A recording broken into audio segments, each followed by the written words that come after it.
Halo semuanya, selamat datang di YouTube channel Keluarga Batak di Jerman hari ini. Hari ini aku sendirian karena suamiku lagi main game.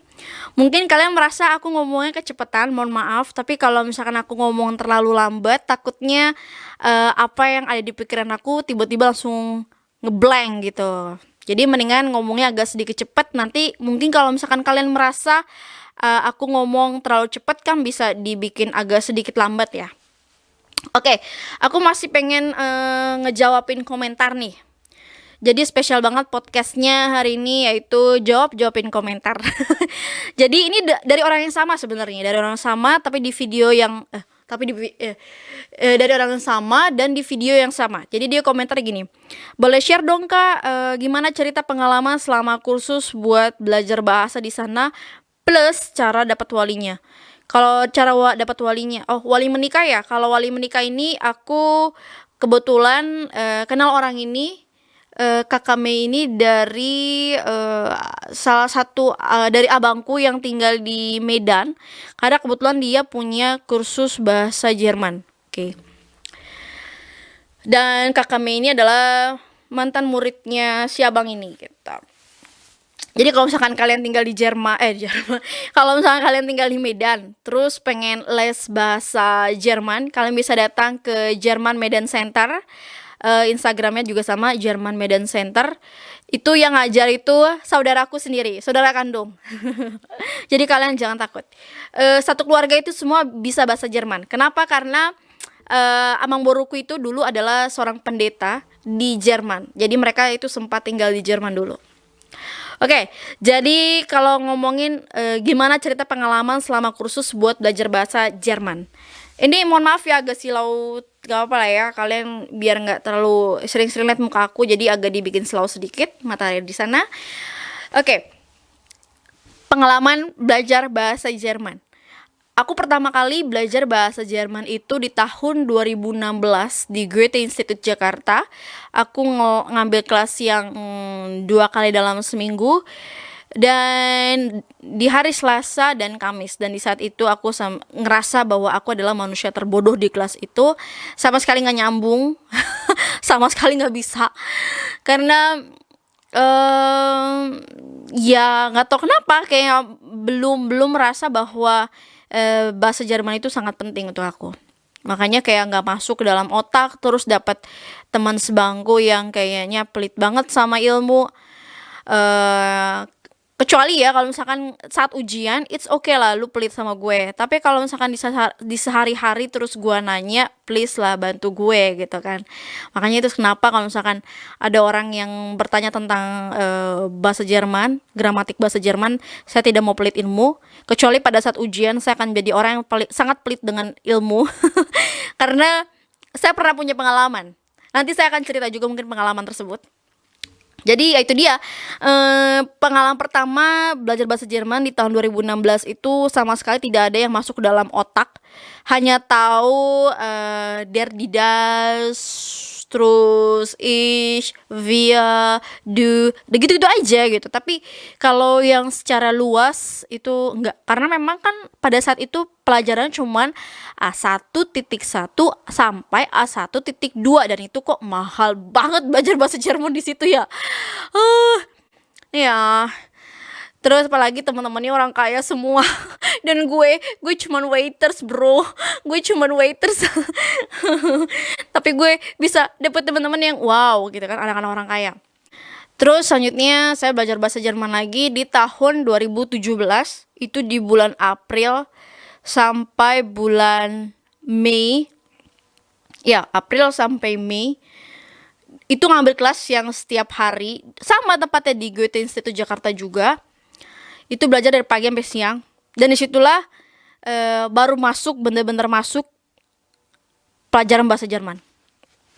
Karena dapat 2 guru, gurunya asik-asik, walaupun ada satu yang killer. Ya, guru itu kalau nggak ada yang killer tuh nggak asik bro. Terus disitulah kenal juga sama kakak Dana, sama Nei, sama pokoknya dapat kenalan baru. Dan kenalan gue nih di sini asik-asik orangnya, asik-asik, lebih asik dibandingkan yang pertama kali itu. Terus lucunya di sini adalah kelas bahasa Jerman itu belum selesai, belum berakhir.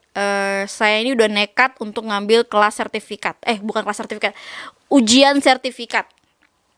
Karena ya itu dia, dikejar waktu. Kalau misalkan terlalu lama, terlalu nunggu untuk ujian sertifikat, itu kayak buang-buang waktu. Jadi udahlah senekatnya, toh di rumah juga belajar full. Karena kan pada saat itu aku udah resign ya di tempat kerja. Jadi aku full belajar bahasa Jerman itu seharian dari pagi sampai malam. Jadi pagi sampai siang itu belajar di sekolah, dari siang sampai malam tuh belajarnya di rumah. Dan aku juga belajar untuk coba untuk nanya sama Stefan gitu, untuk apa namanya, ada hal yang aku nggak ngerti pas aku nanya sama dia gitu. Terus ujian sertifikat nih, kalau logikanya, gila, lu belum selesai belajar aja, belum selesai sampai kelas terakhir nih, di hari terakhir belum selesai, baru sebulan lu ngambil kelas, terus lu nekat untuk ujian sertifikat. Tapi kenyataannya apa? Tuhan jawab bahwa gua lulus, bro, lulus. Masalahnya ujian sertifikatnya itu kan bayarnya cukup mahal, 1 juta. Jadi kalau misalkan gak lulus, 1 juta itu melayang.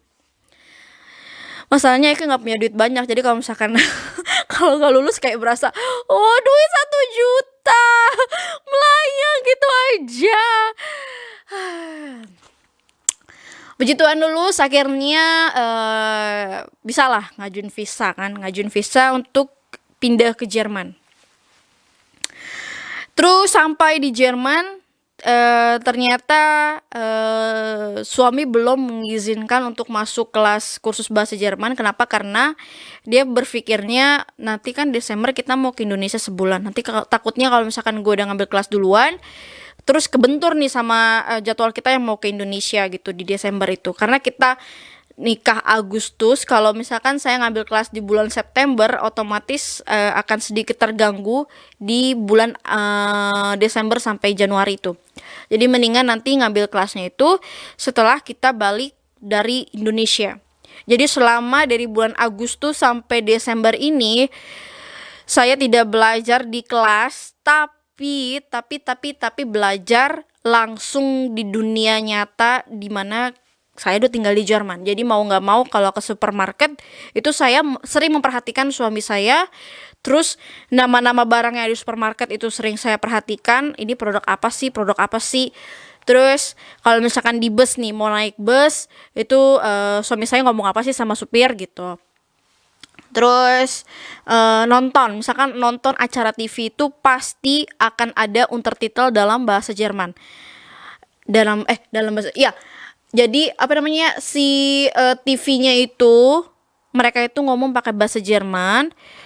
Terus di bawahnya itu juga ada tulisan bahasa Jerman. Padahal saya nggak ngerti itu artinya apa, bodoh amat. Tapi yang penting setidaknya saya belajar secara ucapannya dan juga belajar secara penulisannya gitu. Terus saya juga belajar lewat aplikasi online. Ada beberapa aplikasi yang saya download di handphone. Dan saya juga beberapa kali ke toko buku untuk membeli buku pelajaran. Jadi belajar sendiri di rumah. Terus saya juga dibuatkan kartu perpustakaan oleh suami saya. Jadi kebetulan di seberang rumah itu ada sebuah perpustakaan kota. Dan di sana saya bisa meminjam buku. Minjem bukunya itu gratis, bro. Selama 1 bulan. Terus akhirnya Desember nih ke Indonesia kan. Karena kita mau melangsungkan pesta pernikahan secara adat di Indonesia.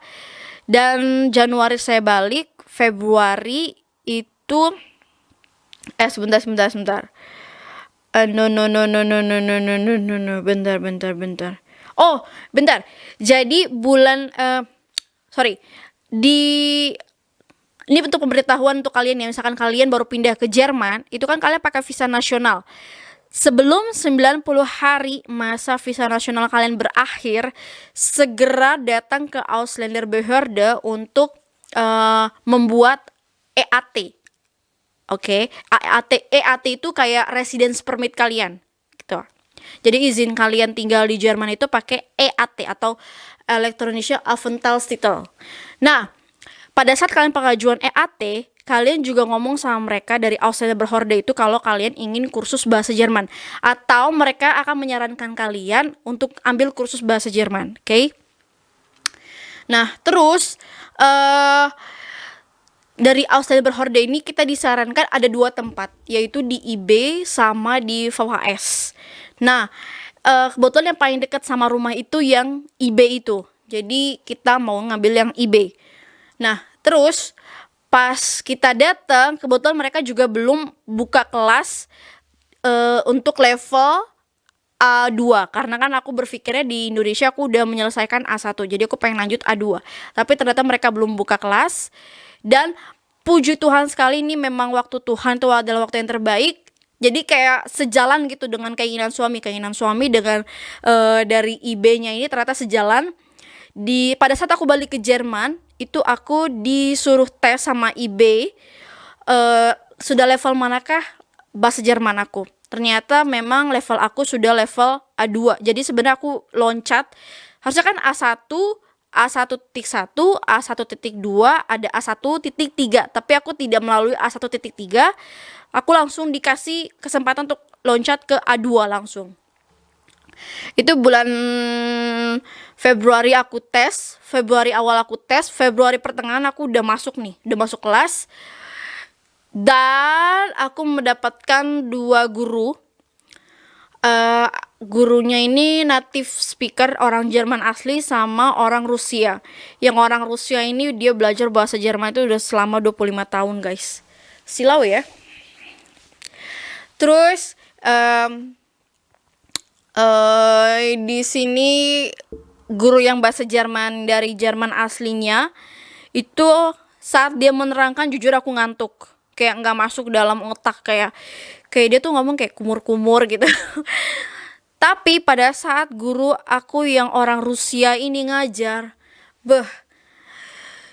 dari A sampai Z itu masuk ke dalam otak.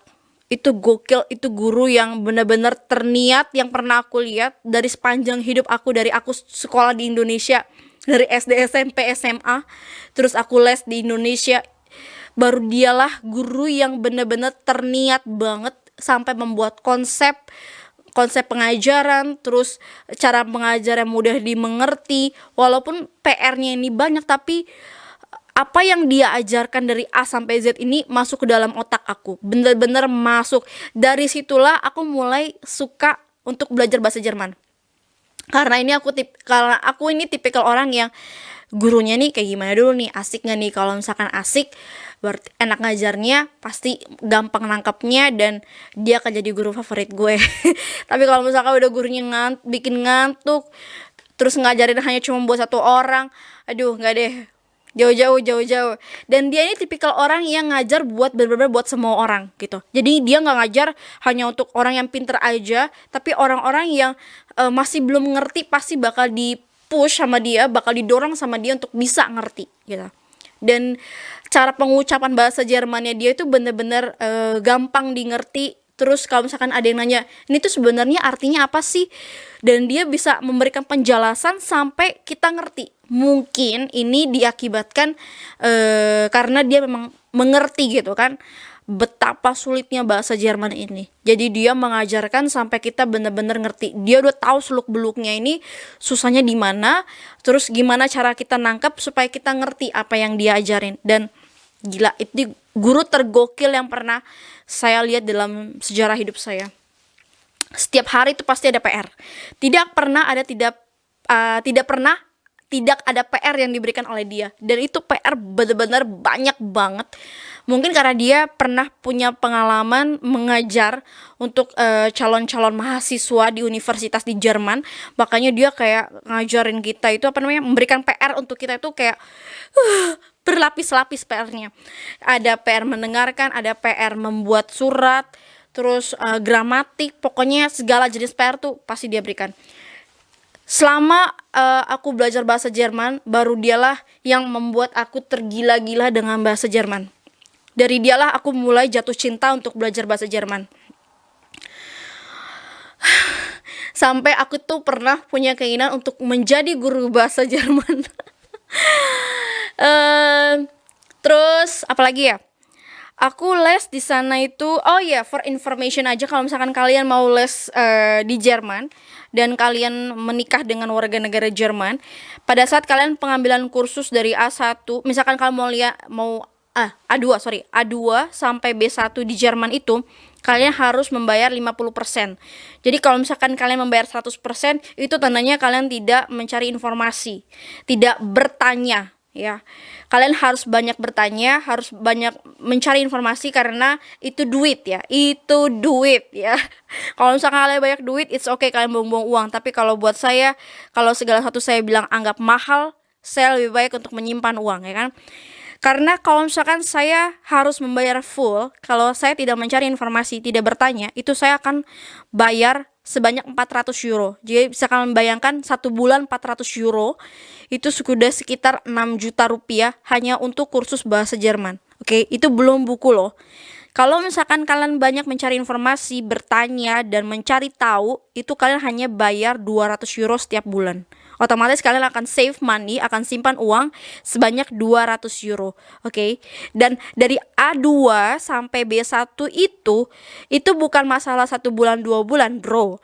Itu aku dari Februari, Maret, April, Mei, Juni kalau nggak salah, sampai Juni, karena aku juga harus tes Leben, apa namanya, Leben in Deutschland gitulah pokoknya.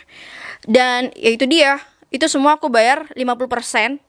Daripada 100%, gila, 100%, 40 euro dikali 5 bulan tuh udah berapa? 2000 euro. Kalau misalnya kalian save cuman 1000 euro, dan 1000 euronya ini kalian bisa pakai untuk beli tiket PP ke Indonesia kan, dibanding kalian harus hanya untuk biaya kursus segitu mahal. Dan puji Tuhan aku punya guru yang sangat-sangat juga menghargai uang, yang dimana dia juga banyak memberitahukan informasi kalau misalkan begini, begitu, begini, begitu, begini, begitu. Oke. Terus aku sudah selesai nih, B1 sudah lewat dari tahun 2018, aku udah selesai. Terus aku mau lanjut ke B2. Itu perjuangan juga, karena ternyata B2 itu susahnya, nauzubillah. Nauzubillah, susah banget tuh B2, gila, bener-bener, karena pembahasannya jauh lebih dalam. Oke. Dari A2 sampai B1 mungkin kalian hanya akan belajar tentang gramatik dan tentang kosakata yang tidak terlalu sulit. Oke. Ini silau banget, sumpah. Oke. Mungkin gini kali ya, aku geser sedikit kameranya. Oke. Nah, pada saat kalian masuk kursus B2 itu pembahasannya lebih dalam, lebih tentang politik lah, tentang ekonomi lah, dan kosakatanya itu kalian mungkin akan mempelajari 100 sampai 200 kata per hari. Oke. Itu susahnya. Nauzubillah. Aku itu sampai kayak sempat sedikit stres pada saat itu, karena persaingan sudah mulai sulit. Karena pada saat B2 itu aku sudah dipertemukan dengan orang-orang yang ternyata mereka sudah tinggal lama di Jerman. Bahasa Jerman mereka sudah fase. Karena pada saat A2 sampai B1 ini aku dipertemukan dengan orang-orang yang sejajar. Dalam arti kata mereka benar-benar baru datang ke Jerman, dan mereka ada memang yang sudah beberapa lama tinggal di Jerman, ada yang sudah 4 tahun, 5 tahun, bahkan sudah ada yang 8 tahun, tapi baru memulai. Tapi pada saat B2 ini aku dipertemukan dengan orang-orang yang jauh di atas aku, yang itu mereka datang dari mana ini, kenapa mereka harus nyasar ke sini gitu loh. Mereka ini udah lancar bahasa Jerman, ngapain datang lagi ke B2 gitu loh. Karena B2 ini memang kalau B1 kalian sudah bisa bekerja dengan sertifikat B1, tapi kalau misalkan kalian mau bekerja yang levelnya itu jauh lebih atas gitu kan, itu kalian bisa ngambil B2, dan itu kalian tidak dikenakan biaya apapun, alias gratis. Tapi dengan catatan kalian mencari informasi ya. Kalau kalian tidak mencari informasi ya udah bayar lagi full. Tapi kalau misalkan kalian mencari informasi, bertanya, pasti kalian bisa dapat gratis kayak aku. Aku gratis loh. Dan pada saat tes sertifikat B2, puji Tuhan aku lulus dengan nilai yang sangat-sangat nyaris. sangat-sangat nyaris, dalam arti kata kalau misalkan beberapa poin aku kehilangan, aku mungkin tidak lulus dan aku harus mengulang lagi B2. Dan puji Tuhan aku lulus. Dan saat itu aku mendapatkan sangat surprise ya dari guru aku. Dia bilang bahwa nilai surat aku adalah nilai yang terbaik di kelas. Kalian bisa bayangin, nilai surat aku adalah nilai yang terbaik di kelas. Padahal itu aduh aduh agak susah ya. Em, Karena B2 itu ya itu dia levelnya pasti udah lebih tinggi, jadi kosakata kalian pun harus jauh lebih tinggi gitu kan. eh Terus apalagi ya? Lalu aku masuk ke C1. Di C1 inilah aku give up. Kenapa aku tadinya mau ngambil C1? Karena eh aku ini awalnya berniat untuk mengambil kuliah tahun ini di Jerman. Jadi aku berpikir untuk mengambil C1, lalu aku ngambil apa namanya? Student collect di sini, terus aku kuliah. Tapi aku berpikir lagi bahwa kita tahun ini mau program bayi tabung, jadi mau fokus dulu program bayi tabung. Dan kalaupun mau kuliah, aku pengen kayaknya pengen ambil kelas kuliah yang online gitu. Jangan yang harus datang ke kampus, nanti kasihan anaknya siapa yang ngurus gitu kan, karena suami aku juga kerja gitu. Terus akhirnya aku berpikir untuk mempelajari C1 ini sendiri di rumah aja, belajar dari rumah. Jadi makanya aku setiap hari ini nonton Netflix lah, nonton dari TV lah, segala macem ini pakai bahasa Jerman, komunikasi di rumah pun juga pakai bahasa Jerman, supaya di dalam otak ini cepat mengalir gitu. Jadi kayak bahasa Jerman itu adalah udah bahasa sehari-hari di rumah. Makanya saya membuat vlog ini, membuat YouTube ini karena saya rindu untuk berbicara bahasa Indonesia, karena setelah kamera mati saya berbicara dengan suami saya pakai bahasa Jerman lagi guys, itu masalahnya. Dan C1 itu juga gratis. Sudah bilang belum sih kalau C1 gratis? C1 gratis. Dan di C1 inilah baru beberapa minggu saya masuk kelas, saya give up. Saya memutuskan untuk istirahat, tidak ikut kursus. Saya bilang saya akan mempelajari sendiri dulu, karena saya merasa bahwa yang pada saat B2 aja kayak saya merasa bahwa otak saya ini masih belum mampu gitu menangkap semuanya, mempelajari semua kosakatanya, gramatiknya segala macem. Makanya saya pengen untuk pertama saya pengen ngulang B2 lagi sendiri di rumah, baru saya mempelajari C1 gitu. Karena kalau misalkan saya asal loncat langsung C1 tapi kosakata saya masih kurang, kayak ya sia-sia juga gitu kan. Karena pembahasan C1 otomatis jauh lebih dalam dibandingkan B2. B1 ini udah segini, B2 segini, udah di bawah, udah dalam nih. Nih C1 lebih dalam lagi, udah ngejorok lagi gitu kan. Tuh. Nah, kalau misalkan tips belajar bahasa Jerman, ada beberapa cara untuk belajar mempelajari bahasa Jerman ini. Yang pertama adalah kalian bisa mengikuti kursus. Oke, ada kursus online atau kursus yang benar-benar tatap muka. Terus yang kedua adalah kalian harus sering-sering berbicara atau berkomunikasi dengan bahasa Jerman. Oke. Jadi kalau misalnya kalian tidak punya partner, tidak punya teman bicara berbahasa Jerman, ngomong aja dulu sama tembok atau sama kaca gitu kan. Terus yang ketiga adalah kalian harus sering-sering nonton pakai bahasa Jerman. Filmnya nggak harus film Jerman. Ada juga kan film kayak misalkan di Netflix tuh kan kita bisa setting ke bahasa lain gitu kan. Misalkan walaupun dia ngomong pakai bahasa Inggris, tapi bisa diganti pakai bahasa Jerman. Atau kalau misalkan kalian nontonnya bahasa Inggris, untertitelnya atau yang di bawahnya itu pakai bahasa Jerman. Atau yang jauh lebih bagus lagi kayak aku pelajari itu, mereka ngomong pakai bahasa Jerman, untertitelnya pakai bahasa Jerman. Jadi kalian kayak double belajarnya. Jadi belajar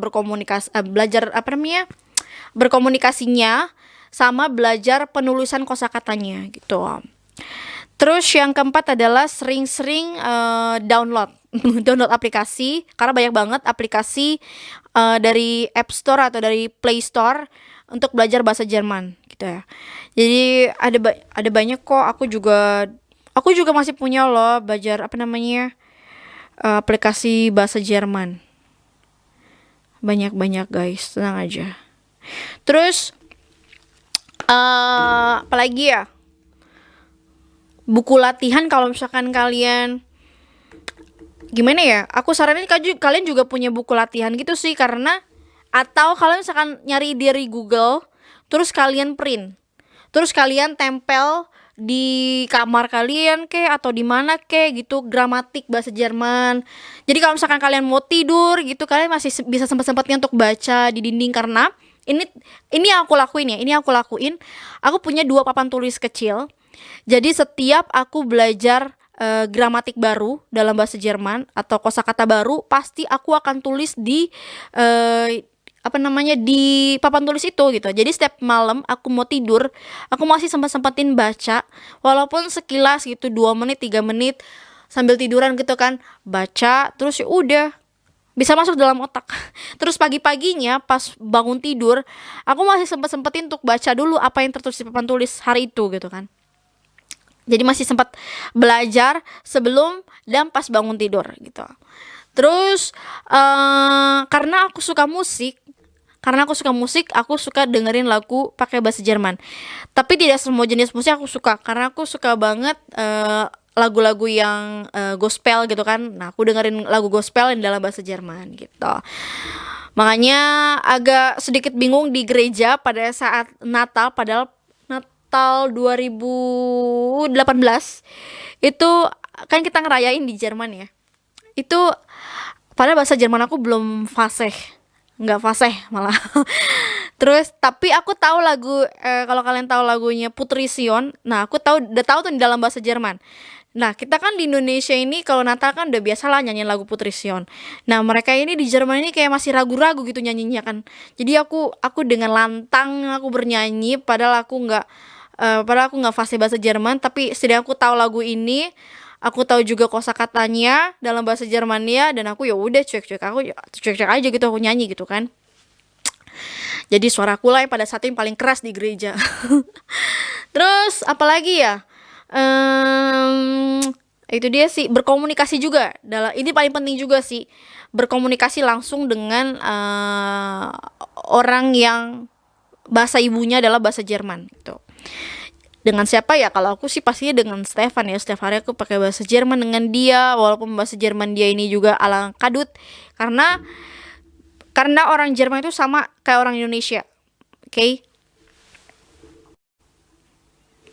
Belum tentu semua orang Jerman itu mereka akan menggunakan bahasa Jerman yang tingkat dewa, tingkat tinggi, gramatiknya selalu perfect.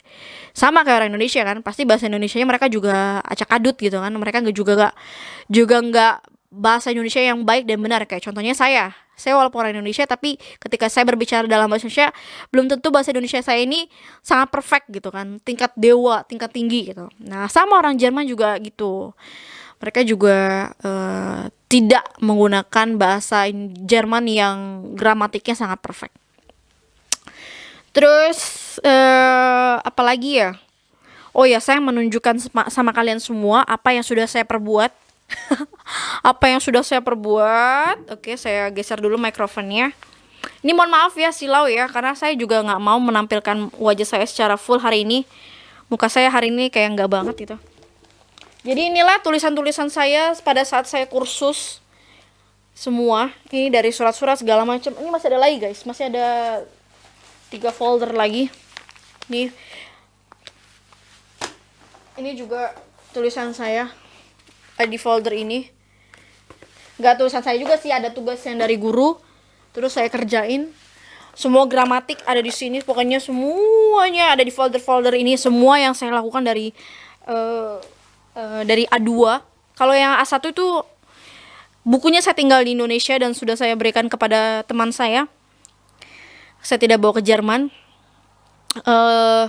Jadi ini adalah perbuatan saya dari A2 sampai B2. Sebenarnya masih ada lagi, cuman tersebar kemana-mana bukunya gitu. Ya, jadi ada folder untuk gramatik, ada folder yang khusus pengisian paragraf yang kosong, terus adalah yang menulis surat dan segala macam, pokoknya banyak banget.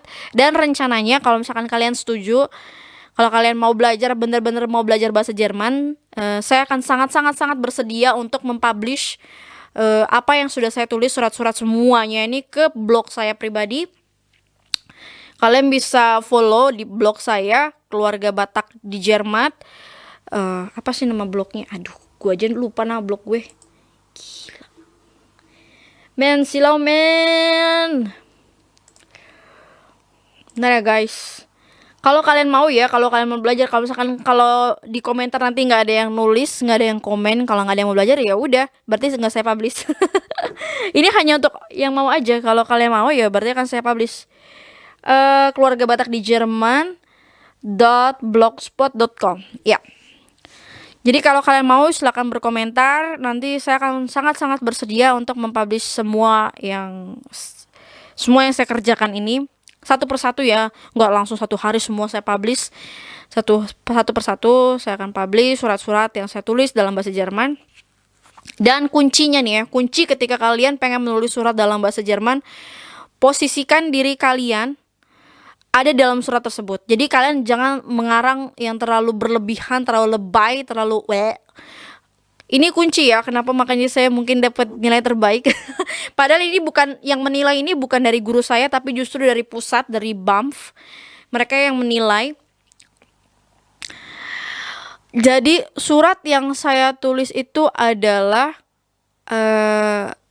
surat yang saya posisikan bahwa saya berada dalam posisi tersebut. Apa yang akan saya lakukan? Saya akan menceritakan secara detail ketika saya berada di posisi tersebut gitu. Jadi saya nggak mengarang yang terlalu nggak deh pokoknya. Gitu aja sih yang bisa saya share sama kalian tentang pengalaman saya belajar bahasa Jerman. Puji Tuhan saya sudah dapat sertifikat sampai B2. Mungkin nanti suatu saat saya akan melanjutkan C1 kalau saya pengen langsung lanjut kuliah gitu. Karena gimana pun juga sertifikat C1 itu penting banget kalau kita mau kuliah di Jerman gitu. Doakan aja karena saya masih belajar C1, karena bahasa Jerman tuh susah guys, susah. Setiap benda memiliki genus, kalian bisa bayangin, setiap benda memiliki genus. Bahasa Indonesia nggak ada itu namanya setiap benda memiliki genus pria, genus laki-laki, atau genusnya neutral. Terus belum lagi ada akusatif, datif, segala macam pokoknya. Belum lagi penulisannya ini. Memang bahasa Jerman tuh gampang di pelafalan alfabet. Kenapa? Karena dari alfabet bahasa Jerman dan bahasa Indonesia ini penyebutannya hampir sama, tapi belum tentu sama semuanya. Kayak R-nya Jerman itu kayak harus kayak ditahan nih. R. Aku nggak bisa di situ. Jadi aku masih belajar banget ngomong R-nya Jerman. Oke. Itu aja yang bisa aku sharing hari ini. Next time kalau misalkan kalian ingat ya, di komen kalau misalkan kalian pengen baca surat-surat aku yang aku tulis dalam bahasa Jerman. Nanti pasti aku akan publish. Mau nilainya jelek, mau nilainya bagus yang diberikan sama guru aku, pasti aku akan tetap publish supaya bisa menjadi pelajaran buat teman-teman semua yang memang lagi belajar bahasa Jerman. Tapi jangan copy paste 100% ya. Ingat, jangan di copy paste 100%. Hargai karya orang lain, karena aku pun tidak mencontek dari orang lain. Oke? So, sampai jumpa di next video selanjutnya. Bye semuanya. God bless you. Salam dari keluarga Batak di Jerman.